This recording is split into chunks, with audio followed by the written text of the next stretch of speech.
नमस्कार दोस्तों, आप सभी लोगों का सुहाना फ्री क्लासेस में स्वागत है। आशा करती हूँ कि आप सभी लोग सकुशल होंगे और अच्छे से अपनी पढ़ाई कर रहे होंगे। मैं आज आप सभी लोगों के सामने उपस्थित हूँ। जो हमारा सिंधु घाटी सभ्यता के प्रश्न चल रहे थे, उसके आगे के प्रश्नों को लेकर आज मैं 15 प्रश्नों को लेकर आई हूँ, जिससे आप सभी की तैयारी और भी अच्छी हो जाए सिंधु घाटी सभ्यता से संबंधित प्रश्न को लेकर। और इससे पहले भी मेरी 2 वीडियोस डल चुकी हैं सिंधु घाटी सभ्यता पर, आप उनको जाकर प्लेलिस्ट में जाकर चेकआउट कर सकते हैं। और मैंने सुहाना फ्री क्लासेस पे प्लेलिस्ट बना रखी है, जिस पर मैंने जो है फाइन आर्ट और पॉलिटिकल साइंस और साथ ही साथ जो भारतीय इतिहास हिस्ट्री है उसकी अलग से प्लेलिस्ट बनाई हुई है।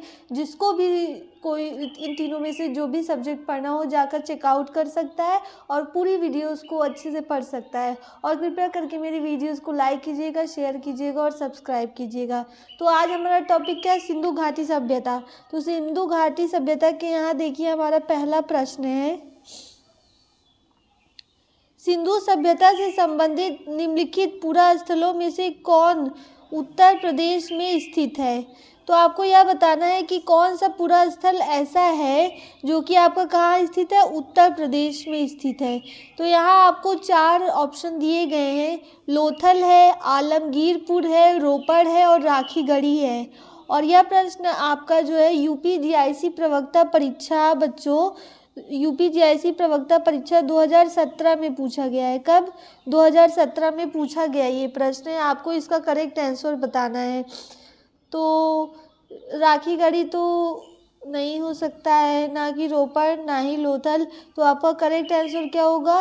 बी, आलमगीरपुर आपका बिल्कुल करेक्ट आंसर है। B option, Alamgirpur. चलिए आइए दूसरे प्रश्न की ओर आगे बढ़ते हैं। हमारा दूसरा प्रश्न है कि सैंधव सभ्यता के बाढ़ किस संख्या के गुणक थे? जो सैंधव सभ्यता यानी सिंधु घाटी सभ्यता के जो बाढ़ हुआ करते थे, किस संख्या के गुणक थे? यहाँ 4 ऑप्शन दिए गए हैं आपके। पहला ऑप्शन है 15, दूसरा है 16, तीसरा है 17 और चौथा है 18। और यह प्रश्न आपका जो है 2006 में पूछा गया है। कब? 2006 में। और किसमें? पीजीटी परीक्षा में पूछा गया है। आपको बताना है कि बाढ़ जो सैंधव सभ्यता के थे किस गुणक के थे, वह बताना है आपको। तो इसका करेक्ट आंसर होगा बच्चों बी, 16। 16 बिल्कुल करेक्ट आंसर है। बी बिल्कुल करेक्ट आंसर है। आइए चलिए इसकी व्याख्या को देख लेते हैं। सैंधव संस्कृति के बाटों की प्रमुख विशेषता घनाकार और तौल का अनुपात, जैसे कि 2, 4, 8, 16, 32, 64 और 320 आदि था। तौल की इकाई संभवतः 16 के अनुपात में थी। तो यहाँ पर सैंधव संस्कृति में जो बाढ़ थी उनकी प्रमुख विशेषता क्या थी कि वो घने हुआ करते थे और जो उनके तौल का अनुपात हुआ करता था वो कुछ इस तरह इवन नंबर्स में हुआ करता था, जो कि ऐसे था 2, 4, 8, 16, 32, 64, 320। और जो इसकी इकाई थी संभवतः कितनी थी? 16 थी। इसका गुणक कितना था? 16। 16 के अनुपात में यह हुआ करता था। चलिए आइए अपने तीसरे प्रश्न की ओर आगे बढ़ते हैं। हमारा तीसरा प्रश्न देखिए यहाँ पूछ रहा है कि मोहनजोदड़ो जिले में स्थित है। तो मोहनजोदड़ो जिले में क्या स्थित है? यहाँ कहाँ पर स्थित है आपका मोहनजोदड़ो? किस जिले में स्थित है आपको ये बताना है। और यहाँ 4 ऑप्शन आपके दिए गए हैं, मांटगोमरी, लाहौर, लड़काना या लायलपुर। और यह उत्तराखंड जीआईसी प्रवक्ता परीक्षा 2018 में पूछा गया है। आपको इसका करेक्ट आंसर बताना है कि मोहनजोदड़ो किस जिले में स्थित है। तो आप सभी लोग को पता है मोहनजोदड़ो आपका किस में स्थित है? मोहनजोदड़ो आपका लड़काना जिले में स्थित है। तो सी बिल्कुल करेक्ट आंसर है, लड़काना जिले में। यहाँ इसकी व्याख्या को चलिए देख लेते हैं, जिससे आपको और अच्छी तरीके से समझ में आएगा। व्याख्या आप सभी लोगों को इसलिए बताती हूँ जिससे कुछ और भी प्रश्न निकल कर आते हैं, साथ ही साथ व्याख्या के साथ और भी ज़्यादा अच्छी तरह से समझ में आता है। मोहनजोदड़ो सिंध के लड़काना जिले में, कहाँ पे? सिंध के लड़काना जिले में सिंधु नदी के दाएं तट पर स्थित है। तो अगर आपसे कोई पूछे कि मोहनजोदड़ो किस जिले में स्थित है तो बताइएगा लारकाना जिले में। साथ ही साथ किस नदी के तट पर स्थित है तो आप बताइएगा सिंधु नदी के तट पर स्थित है। यहाँ से एक प्रश्न बन सकता है कि मोहनजोदड़ो किस नदी के तट पर स्थित है तो बताइएगा सिंधु नदी के तट पे। यहाँ पर देखिए आपके कुछ अन्य महत्वपूर्ण तथ्य भी दिए गए, उनको भी देख लेते हैं मोहनजोदड़ो से संबंधित जो कि है। तो देखिए इसका पहला पॉइंट है कि इसकी खोज 1922 में राखलदास बनर्जी ने की थी। यहाँ से पहला प्रश्न आपका बन सकता है कि मोहनजोदड़ो की खोज किसने और कब की, तो आप बताइएगा मोहनजोदड़ो की खोज राखलदास बनर्जी ने 1922 में की है। कब? 1922 में की है। साथ ही साथ मोहनजोदड़ो का उपनाम है, आपको बताना है कि मोहनजोदड़ो का उपनाम क्या है। तो यहाँ देखिए मोहनजोदड़ो के 2 उपनाम दिए गए हैं। कुछ उपनाम है, आपको यहाँ से भी प्रश्न पूछा जा सकता है कि मृतकों का टीला किसे कहा जाता है, तो बताइएगा मोहनजोदड़ो को कहा जाता है। मोहनजोदड़ो का अर्थ ही होता है मृतकों का टीला। और दूसरा क्या, स्तूपों का शहर ही भी किसको कहा जाता है, मोहनजोदड़ो को कहा जाता है। और साथ ही साथ रेगिस्तान का बगीचा, यह सब भी किसको कहा जाता है, मोहनजोदड़ो को कहा जाता है। तो अगर आपसे पूछा जाए प्रश्न बनाकर कि स्तूपों का शहर किसे कहा जाता है तो आप 4 ऑप्शन आपको दे दिया जाए तो आप बताइएगा मोहनजोदड़ो को कहा जाता है। और मृतकों का टीला किसे कहा जाता है, मोहनजोदड़ो को। और रेगिस्तान का बगीचा भी किसे, मोहनजोदड़ो को कहा जाता है। यहाँ देखिए आपके कुछ और पॉइंट्स दिए हुए हैं। हमारा तीसरा पॉइंट है कि मार्शल ने, जॉन मार्शल थे ना जो महानिदेशक थे पुरातत्वविद के, जॉन मार्शल ने मोहनजोदड़ो की खुदाई कर उसके 7 स्तरों को उद्घाटित किया था। कितने स्तरों को उद्घाटित किया था, 7 स्तरों को उद्घाटित किया था। और चौथा पॉइंट है आपका, यह वही नगर है जो बाढ़ के कारण 7 बार उजड़ा एवं बसा।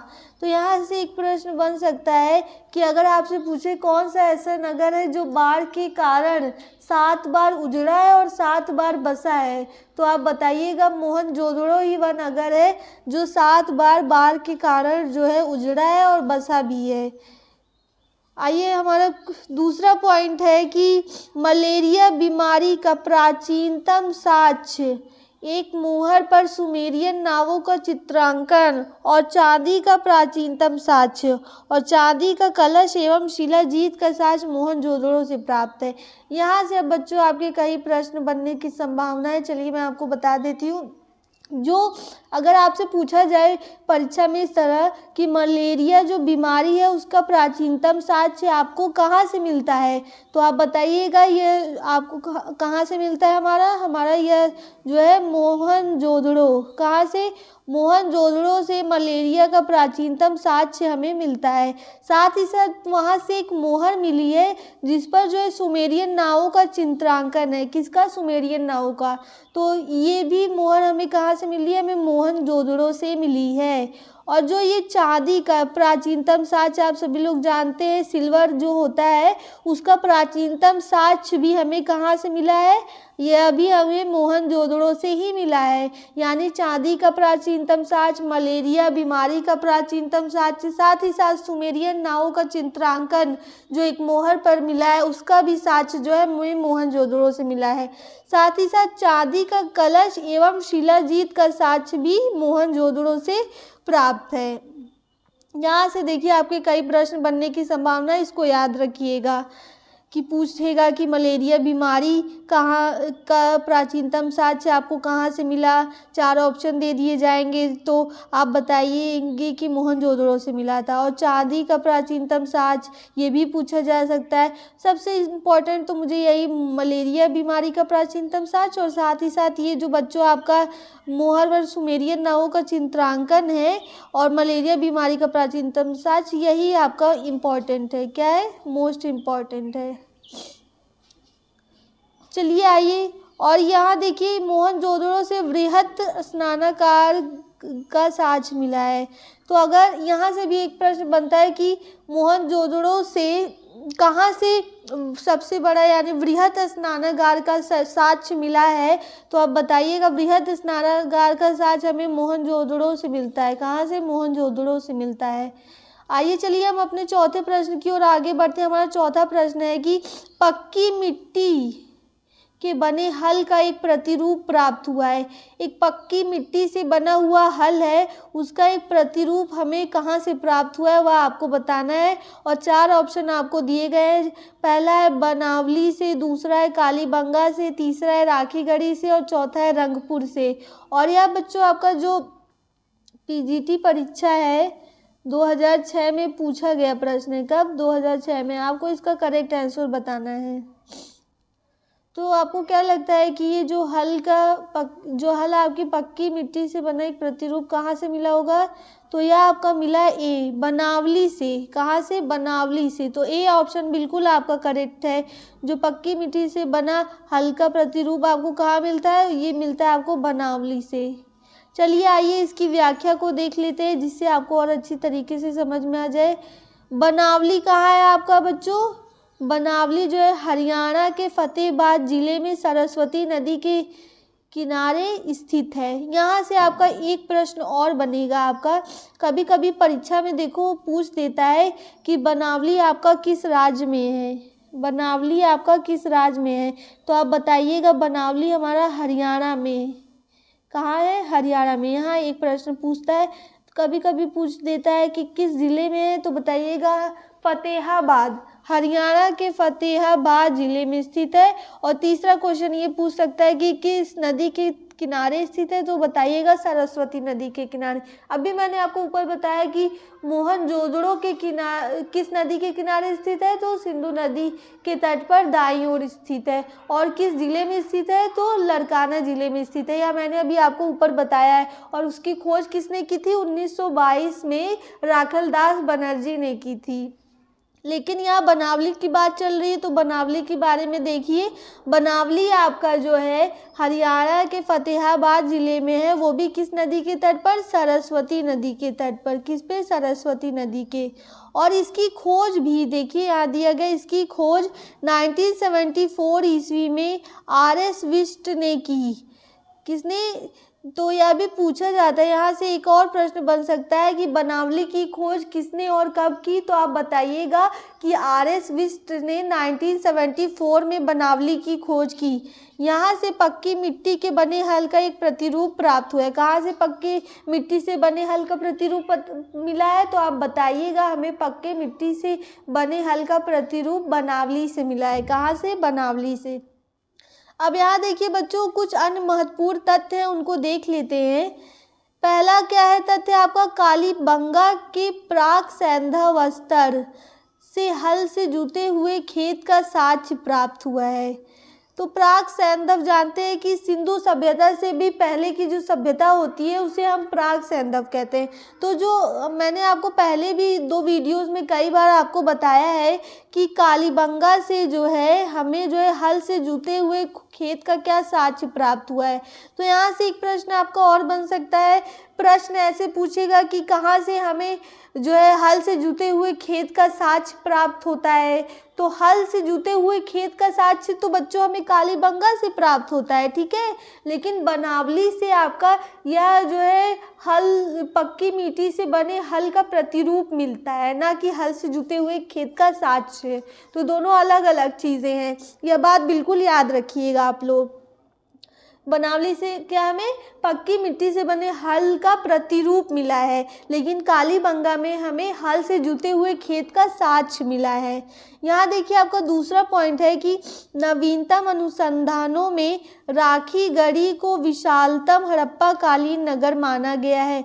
यह आपका बहुत इम्पोर्टेंट है। यहाँ से एक और प्रश्न आपका बन सकता है, अगर आपसे कभी पूछ दिया एग्ज़ाम में कि कौन सा नगर जो है विशालतम हड़प्पा कालीन नगर माना गया है, तो जो नई खोज हुई है, नई अनुसंधानों से पता चला है कि जो आपका राखीगढ़ी है, जो राखीगढ़ी है यह विशालतम हड़प्पन कालीन नगर माना गया है। किसको? राखीगढ़ी को विशालतम हड़प्पा कालीन नगर माना गया है। अब यहाँ देखिए आपका तीसरा पॉइंट है, जो धान की भूसी है उसका साक्ष्य कहाँ से प्राप्त हुआ है बच्चों? तो ये जो धान की भूसी का साक्ष्य आपको रंगपुर से प्राप्त होता है। कहाँ से? रंगपुर से। यहाँ से एक प्रश्न और बन सकता है, अगर आपसे पूछे कि धान की भूसी का साक्ष्य हमें कहाँ से प्राप्त होता है, तो बताइएगा रंगपुर से प्राप्त होता है। कहाँ से? रंगपुर से।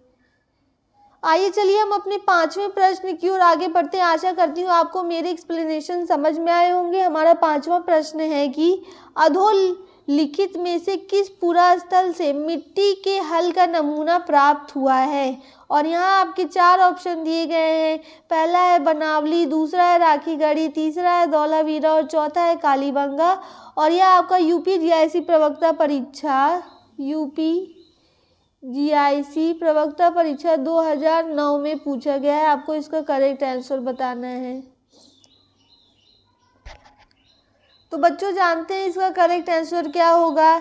ए बनावली से। मैंने अभी आपको ऊपर ही यही क्वेश्चन रिपीटेड है, बस दूसरी तरीके से इस प्रश्न को पूछा गया है। बनावली से ही हमें क्या मिलता है? मिट्टी के हल का क्या मिलता है? नमूना मिलता है। और वही ऊपर प्रश्न पूरा मिला था कि पक्की मिट्टी से बने जो है हल का प्रारूप हमें कहाँ से मिला है। तो और यहीं फिर से वही सवाल पूछ दिया है कि किस पुरास्थल से मिट्टी से बने हल का नमूना प्राप्त हुआ है। तो आप लोग आंसर क्या देंगे? बनावली, जो कि बनावली आपका कहाँ है? हरियाणा में स्थित है। और किस नदी के किनारे स्थित है? सरस्वती नदी के किनारे। और किस जिले में है? तो फतेहाबाद जिले में। ठीक है बच्चों, आइए चलिए हम अपने दूसरे प्रश्न की ओर आगे बढ़ते हैं। हमारा दूसरा प्रश्न यहाँ देखिए कुछ हटके है, उसको अच्छी तरीके से देखते हैं।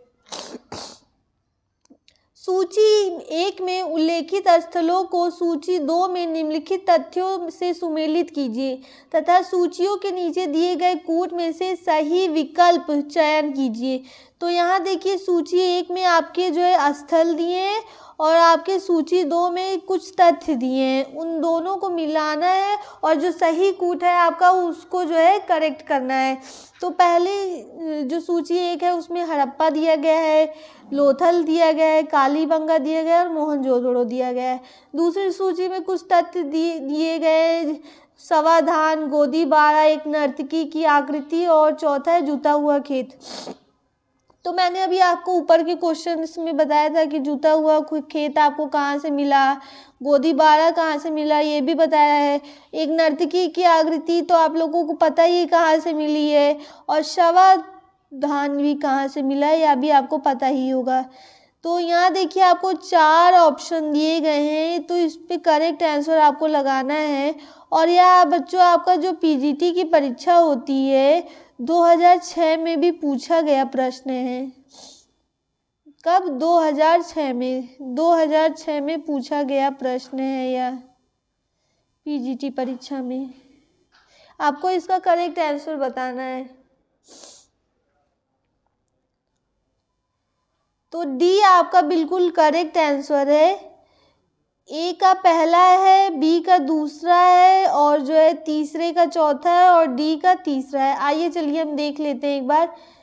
देखिए हड़प्पा से आपको क्या मिलता है? शवाधान मिलता है, यह सब तो आप लोग को पता ही है। हड़प्पा से हमें शवाधान मिला है, लोथल से हमें गोदीबाड़ा मिला है, डॉकयार्ड मिला है ना जहाँ से सभी जो है गोदीबाड़ा मिला है। और जो है तीसरा आपका जो कालीबंगा से मैंने अभी ऊपर ही आपको बताया, जूते हुए खेत के साथ हमें कहाँ से मिलते हैं? कालीबंगा से मिलते हैं।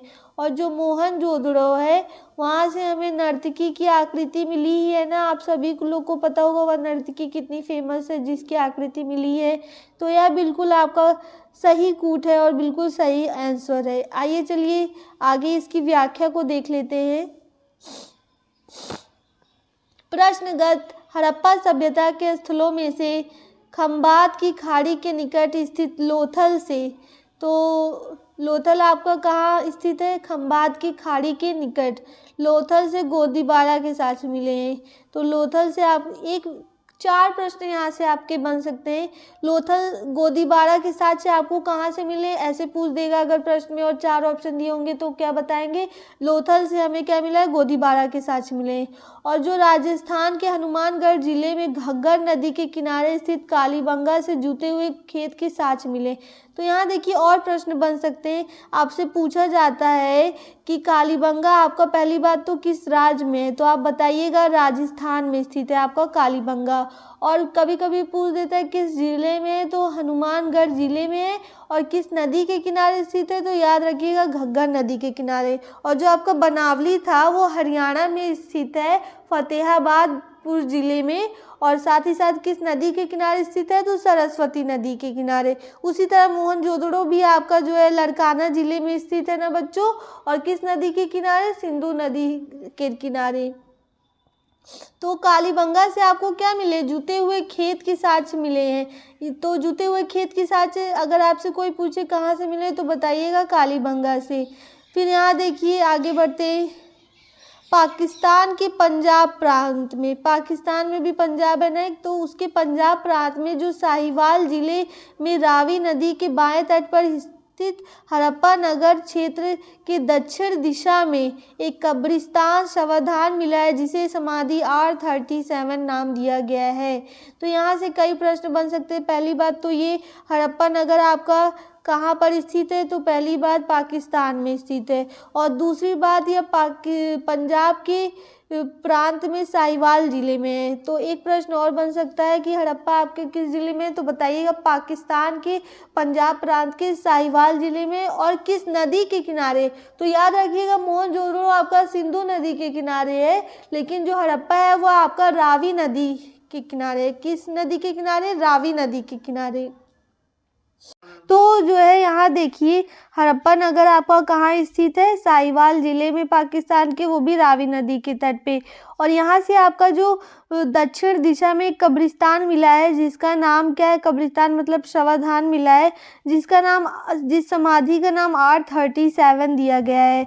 तो कई बार यह प्रश्न पूछा जाता है। एक और प्रश्न बन जाता है इसमें से कि आपकी जो समाधि है R37 वो आपको कहाँ से प्राप्त हुई है। 4 ऑप्शन आपको दे दिए जाएंगे, तो आपको उसको करेक्ट आंसर लगाना होगा। तो बताइएगा, हड़प्पा आपका बिल्कुल करेक्ट आंसर होगा, जो कि आपकी पाकिस्तान के पंजाब प्रांत के साहिवाल जिले में रावी नदी के तट पर स्थित है। फिर यहाँ देखिए पाकिस्तान के सिंध प्रांत के, किसी के, सिंध प्रांत के लड़काना जिले में सिंधु नदी के दाहिने तट पर स्थित मोहनजोदड़ो से कांसे की नृत्यायन नारी की मूर्ति मिली है। मैंने आपको ऊपर कई बार बताया है कि मोहनजोदड़ो आपका जो सिंध प्रांत के लड़काना जिले में स्थित है, वो भी किस नदी के किनारे, सिंधु नदी के किनारे। तो उसके दाहिने तट पर जो है हमें एक स्थित है मोहनजोदड़ो आपका। और वहाँ से हमें क्या मिला है, जो कांस्य की नृत्य नारी की मूर्ति मिली है। तो आशा करती हूँ आपको सभी जो है अच्छी तरीके से समझ में आ गया होगा सभी के बारे में। आइए हम अपने 7वें प्रश्न की ओर आगे बढ़ते हैं। और यह प्रश्न भी ठीक उसी तरीके से लगता है, बस आपको करेक्ट आंसर ढूंढना है। तो सूची 1 को सूची 2 से सुमेलित करना है। क्या करना है, सुमेलित करना है। और नीचे दिए गए कूट से सही उत्तर चुनना है। तो यहाँ देखिए पहले देख लेते हैं सूची 1 और 2 में क्या है। सूची पहली में आपका है हड़प्पा, फिर है लोथल, फिर है कालीबंगा और चौथा है मोहनजोदड़ो। और सूची 2 में आपका कर्मचारियों के निवास है, दूसरा गोदी है, तीसरा नर्तकी है और चौथा जूता खेत है। तो ऊपर यहाँ से 2 चीज़, नर्तकी और जूते हुए खेत, तो ऊपर वाले ही ऑप्शन में आपके हो गए थे। फिर गोदी भी हो गए थे। ये जो कर्मचारियों के निवास बस जो बचता है उसका वही करेक्ट आंसर हो जाएगा। फिर भी यहाँ देख लेते हैं। और यह आपका जो है बच्चों UPGIC प्रवक्ता परीक्षा 2009 में पूछा गया प्रश्न है, आपको इसका करेक्ट आंसर बताना है। तो इसका करेक्ट आंसर देखिए D है, D बिल्कुल करेक्ट आंसर है। चलिए आइए देख लेते हैं। ये जो हड़प्पा से आपके क्या मिले हैं, कर्मचारियों के निवास, जो काम करते थे उनके जो है निवास, उनके घर जो है हमें हड़प्पा से मिले हैं। और जो लोथल से गोदी मिला है, मतलब गोदी बारा मैंने आपको बताया था ना, डॉकयार्ड, तो यहीं से मिला है लोथल से। और ये जो कालीबंगा है मैंने आपको बताया थे, जूते हुए खेत के साक्ष्य कहाँ से मिले हैं, कालीबंगा से मिले हैं आपके। और कालीबंगा आपका कहाँ है, यह भी मैंने आपको बताया था, यह राजस्थान में है आपके।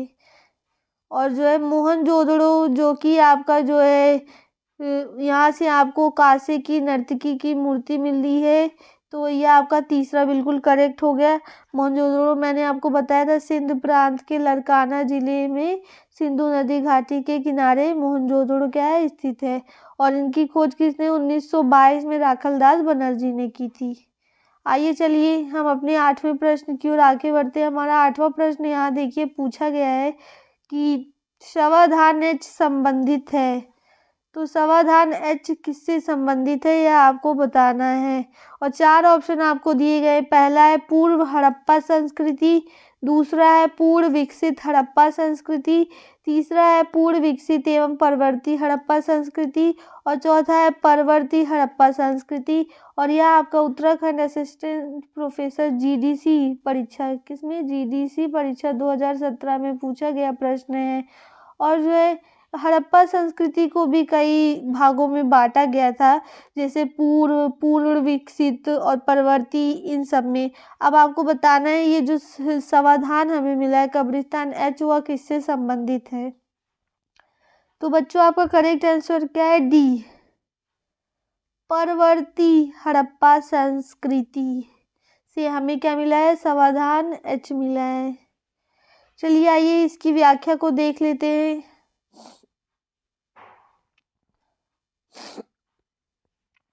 हड़प्पा सभ्यता के पतन के पश्चात, जब हड़प्पा सभ्यता का पतन हो जाता है तो हड़प्पा में एक नई संस्कृति के साक्ष्य मिलते हैं जो कब्रिस्तान एच संस्कृति के नाम से विख्यात है, जिसकी अनुमानित तिथि 1750 से 1400 ईसा पूर्व है। इनकी यह अनुमानित तिथि है।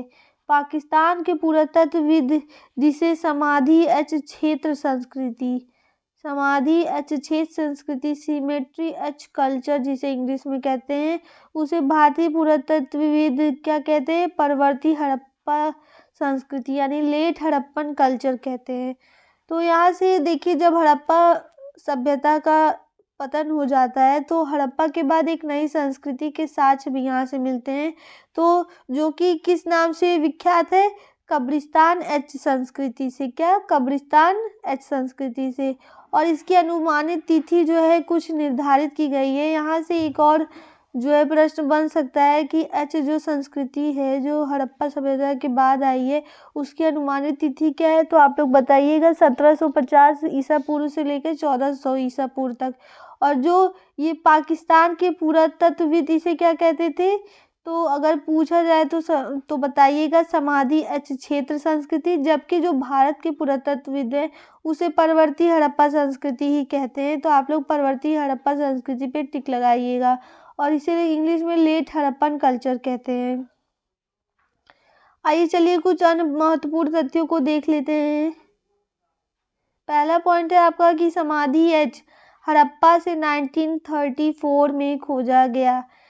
तो जो ये समाधि एच था यह हड़प्पा से कब खोजा गया, तो 1934 में खोजा गया।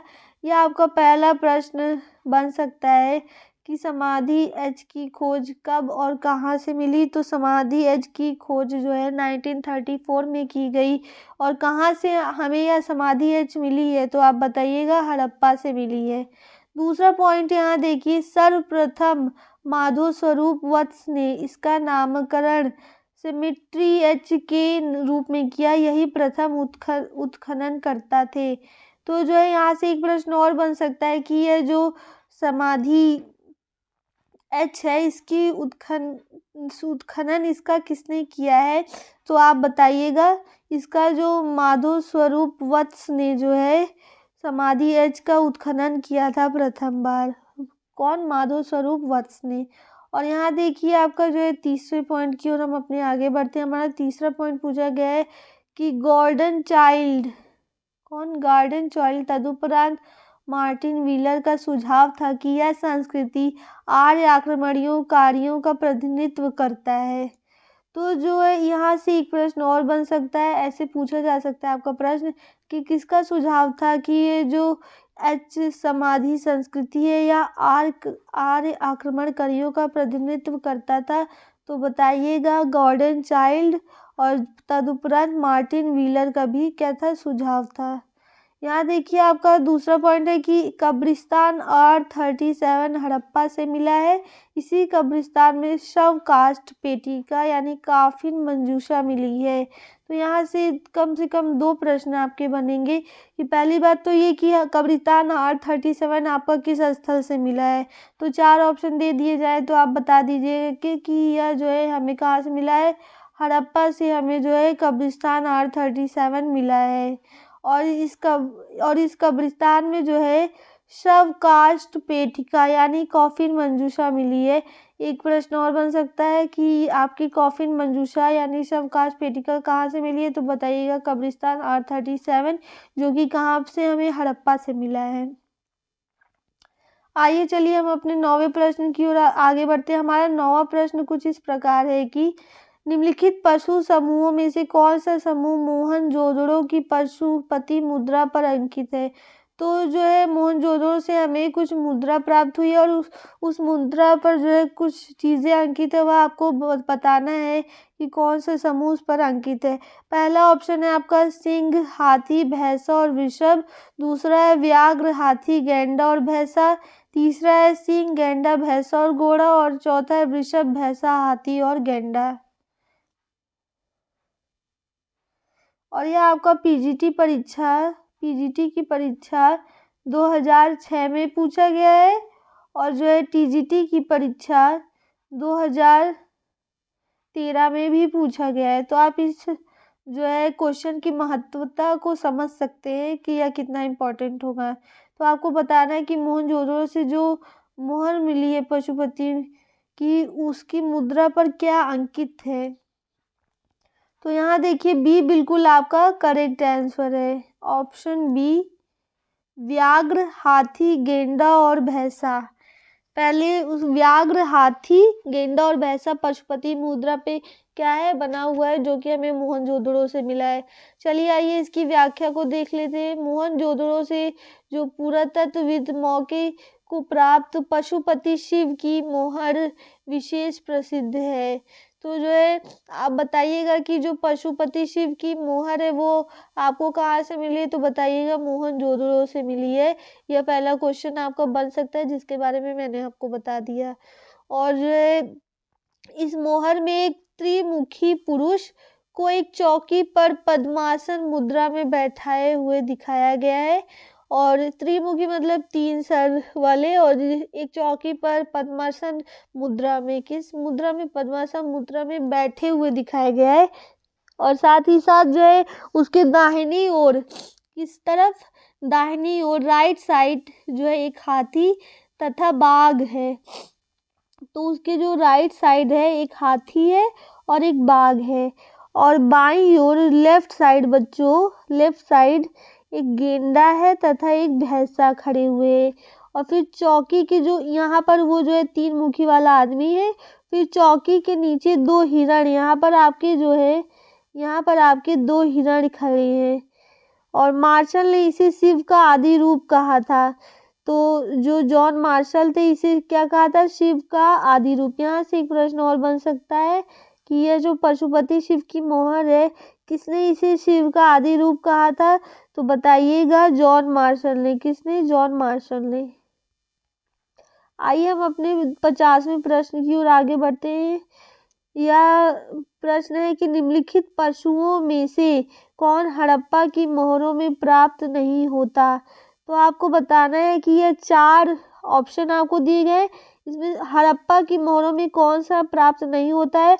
और यह आपका जो है पीजीटी परीक्षा 2013 में पूछा गया प्रश्न है, आपको इसका करेक्ट आंसर बताना है। तो पहला ऑप्शन है आपका वृष, दूसरा है गज, तीसरा है व्याघ्र और चौथा है गाय। इन चारों में से कौन सा पशु जो है हड़प्पा की मोहरों पर नहीं पाया गया है।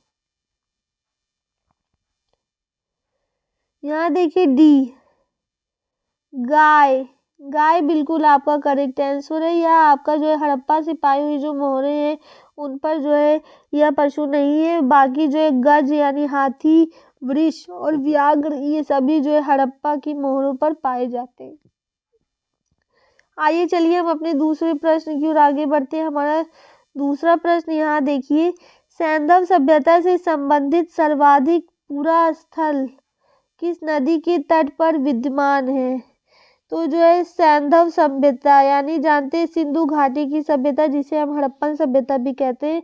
तो उससे संबंधित, उससे रिलेटेड सर्वाधिक जो पूरा स्थल है किस नदी के किनारे स्थित है? जो जितने भी पूरा स्थल है सबसे ज़्यादा किस नदी के तट पर है? तो पहला है सिंधु, दूसरा है सतलज, तीसरा है घग्गर और चौथा है हिंडन। ये 4 नदियाँ आपको दी गई हैं, आपको बताना है इसमें से करेक्ट आंसर क्या है। और यह आपका जो है पीजीटी परीक्षा 2004 में पूछा गया है, आपको बताना है कि इसका सही आंसर क्या होगा।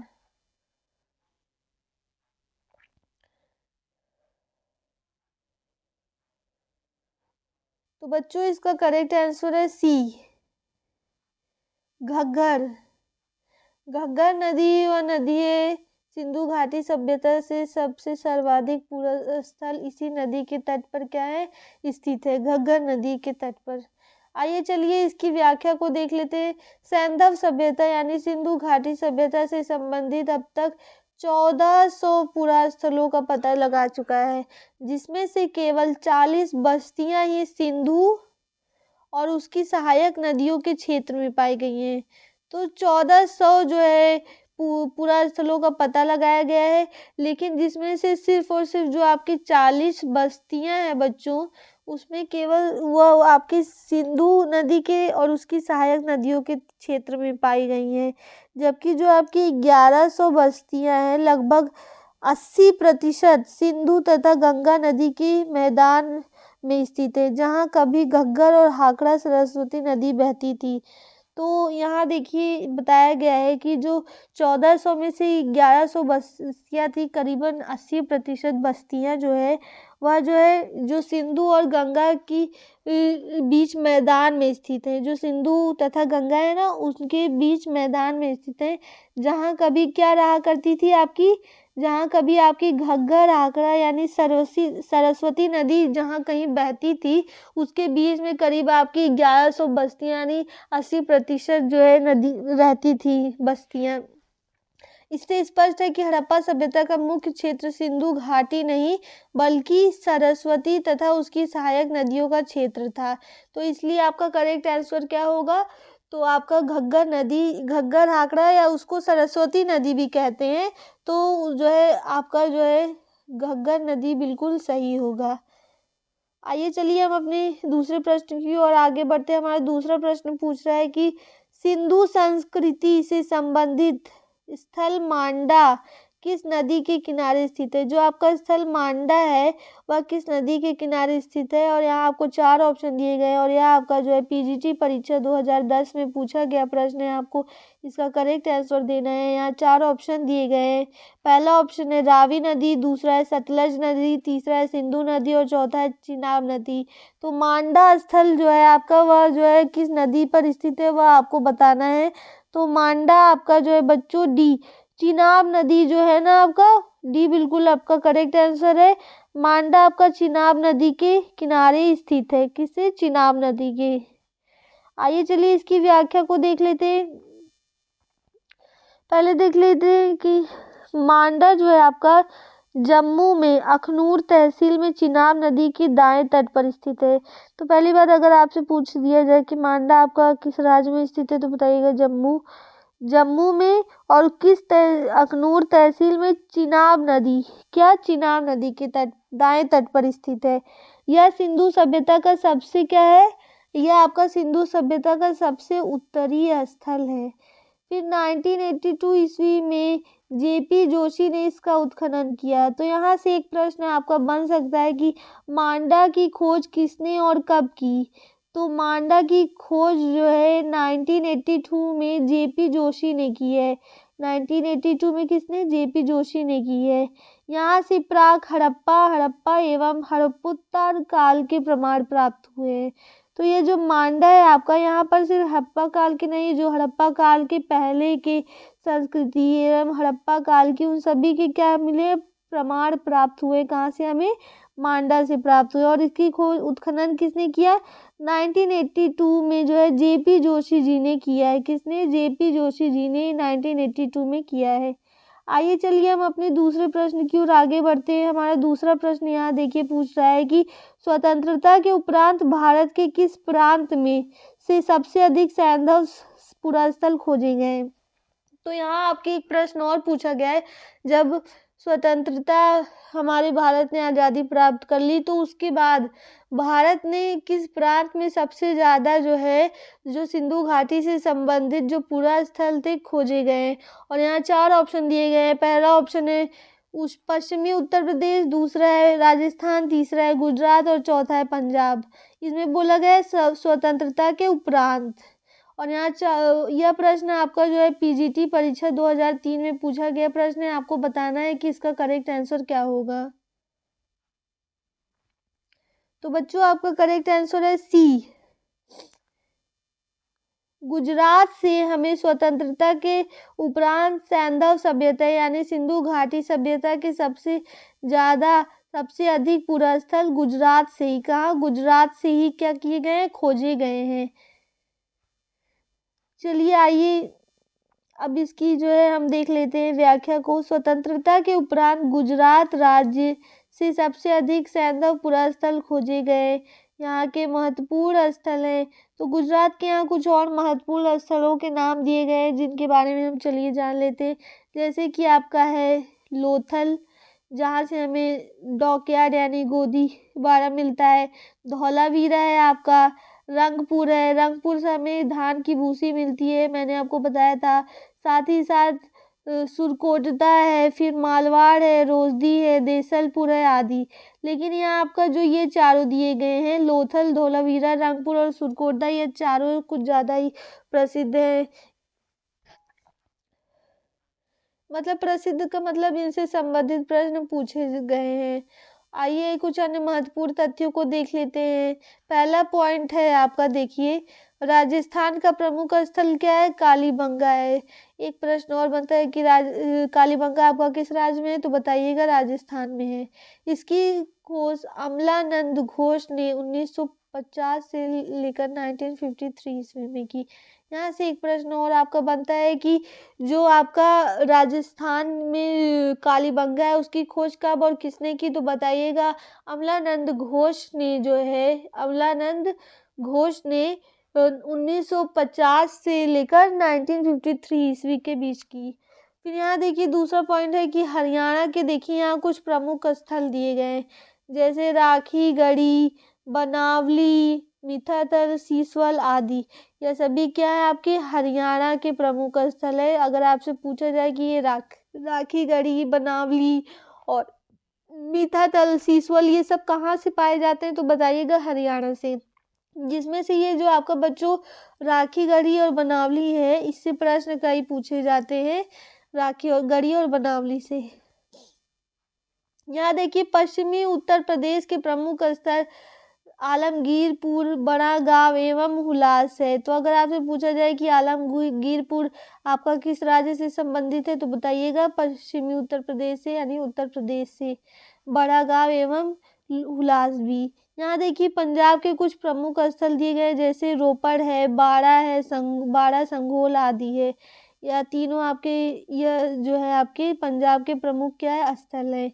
आइए चलिए हम अपने दूसरे प्रश्न की ओर आगे बढ़ते हैं। हमारा दूसरा प्रश्न है कि सिंधु घाटी की लिपि की सूचना प्राप्त होती है। तो जो सिंधु घाटी की लिपि की सूचना हमें कहाँ से प्राप्त होती है, तो 4 ऑप्शन दिए गए हैं, आभूषणों से, मूर्तियों से, मोहरों से या खिलौनों से। और यह आपका पीजीटी परीक्षा 2003 में पूछा गया प्रश्न है। आपको इसका करेक्ट आंसर बताना है। तो लिपि की सूचना बच्चों हमें मोहरों से प्राप्त होती है, जो सिंधु घाटी सभ्यता की मोहर है। तो सी ऑप्शन बिल्कुल करेक्ट है आपका, मोहरों से लिपि की सूचना सिंधु घाटी की हमें मोहरों से प्राप्त होती है। आइए चलिए इसकी व्याख्या को देख लेते हैं। सिंधु घाटी की लिपि की सूचना मुख्यतः कहाँ से, मोहरों से मिलती है। इसके अतिरिक्त जो मृदभांड है आपके, कुल्हाड़ी है, हैंडेक्स है एवं ताम्र पट्टिकाओं पर भी लिपियों के प्रमाण मिले हैं। सिंधु लिपि में लगभग 64 मूल चिन्ह एवं 400 से 500 तक चित्राक्षर यानी पिक्टोग्राफ हैं। अगर आपसे कोई पूछे कि सिंधु लिपि में कितने मूल चिन्ह हैं और 4 ऑप्शन दे दिया जाए तो आप बताइएगा 64 मूल चिन्ह आपके जो है कि किसमें सिंधु लिपि में है। इसकी लिखावट क्रमशः दाईं ओर से बाईं ओर की जाती है। तो अगर आपसे पूछा जाए जो सिंधु घाटी की लिपि है उसकी लिखावट क्रमशः किस तरफ से किस तरफ है, किस ओर जाती है, तो आप बताइएगा दाईं से बाईं ओर, इधर से इधर जाती है, दाईं से बाईं ओर की तरफ जाती है इसकी लिखावट, दाईं से बाईं ओर। यहाँ से एक प्रश्न बन सकता है कि इसकी लिखावट किधर से जाती है सिंधु घाटी लिपि की, तो बताइएगा दाईं से बाईं ओर। चलिए आइए अब हम अपने दूसरे प्रश्न की ओर आगे बढ़ते हैं। हमारा 55वां प्रश्न है और 15वां जिसे कह सकते हैं। हड़प्पा सभ्यता में निम्नलिखित किस लिपि का प्रयोग किया जाता था। तो आपको बताना है कि किस लिपि का प्रयोग किया जाता था। यहाँ 4 ऑप्शन दिए गए हैं। पहला ऑप्शन है वर्णात्मक, दूसरा है चित्रात्मक और तीसरा है ध्वनि बोधक और चौथा है शब्दांश। और यह आपका जो है यूपी पीजीटी परीक्षा 2016 में पूछा गया प्रश्न है। आपको बताना है कि इसमें से करेक्ट आंसर क्या होगा। तो जो हड़प्पा सभ्यता में निम्नलिखित लिपि का प्रयोग किया जाता था वह है बी, चित्रात्मक। चित्रात्मक मतलब बच्चों चित्रों के माध्यम से जो है जो जिस लिपि लिखी जाती है उसको, जिस लिपि का प्रयोग किया जाता है चित्रों के माध्यम से। आइए चलिए हमारे सारे प्रश्न यहाँ पर समाप्त होते हैं। आशा करती हूँ आपको मेरी क्लास अच्छी लगी होगी। मुझे बहुत अच्छा लगता है सिंधु घाटी सभ्यता के टॉपिक से संबंधित प्रश्नों को पढ़ाकर, जिसकी वजह से वीडियो आपकी थोड़ी लंबी हो चुकी है। और जो है आशा करती हूँ आपको मेरी वीडियो पसंद आई होगी और आप कृपया करके मेरे सारे वीडियो को अच्छी तरीके से देखा करें और अच्छे से अपनी पढ़ाई कीजिए और अपनी तैयारी को और भी मजबूत बनाइए। और कृपया करके मेरे चैनल को लाइक कीजिए, शेयर कीजिए और सब्सक्राइब कीजिए। Thank you very much.